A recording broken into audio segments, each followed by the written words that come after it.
నేను ఒక రహస్యం చెప్తాను. నేను ఆశ్చర్యపోయాను. తూర్పుగోదావరి జిల్లాలో మల్లవరం అని ఒక క్షేత్రం ఉంది. అక్కడ సుబ్రహ్మణ్యుడు, ప్రత్యక్ష సుబ్రహ్మణ్యుడు, ఇంతలా పాము కోనేటిలో స్నానం చేసి శివలింగాన్ని చుట్టుకుని ఉంటుంది. అది పిల్లలు పుట్టని వాళ్ళు వెళ్ళి నమస్కారం చేస్తే పిల్లలు పుట్టారు. డాక్టర్లు పిల్లలు పుట్టారని సర్టిఫై చేసిన వాళ్ళకి పుట్టారు. ముఖ్యమంత్రులు కూడా వెళ్ళారు పీఠాధిపతులు అక్కడికి. ఆ పాము కారణాంతరాల చేత శివలింగానికే తల కొట్టుకుని శరీరం వదిలితే ఇప్పుడు అలాగే ప్రతిష్ఠ చేశారు. అక్కడ నేను ఆశ్చర్యపోయింది ఏంటంటే, నాకు ఆ దేవస్థానం ధర్మకర్త ఒక ఆయన వచ్చి ఒకసారి ఒక మాట చెప్పారు. బిడ్డలు పుట్టరు అని డాక్టర్లు చెప్పేసినటువంటి వాళ్ళు సుబ్రహ్మణ్య షష్ఠి నాడు ఈ దేవాలయం వెనకాల పడుకుంటారు, వచ్చి బోర్లా పడుకుంటారు ఆడవాళ్ళు. వాళ్ళకి కునుకు పడుతుంది, కునుకు పట్టాక లేపేస్తాం. ఆ మరుసటి సంవత్సరం వాళ్ళు పసిపిల్లల్ని పట్టుకుని వస్తారండి అని చెప్పారు.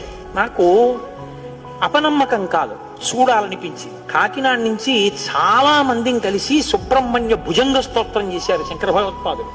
సుబ్రహ్మణ్య షష్ఠి నాడు ఆ దేవాలయంలో చదువుదామని అందరం కలిసి వెళ్ళాం.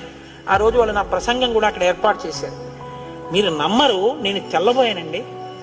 ఎంతంత సంపన్న కుటుంబాల వాళ్ళు బిడ్డలు పుట్టరు అని బెంగ పెట్టుకున్న తల్లులు సంటి పిల్లలతో ఎంతో సంతోషంగా వచ్చి ఆయనకి నమస్కారం చేసుకుని, అబద్ధం కాదు, నేను ఎంతో మందిని అక్కడ అడిగాను, ఏమమ్మా మీ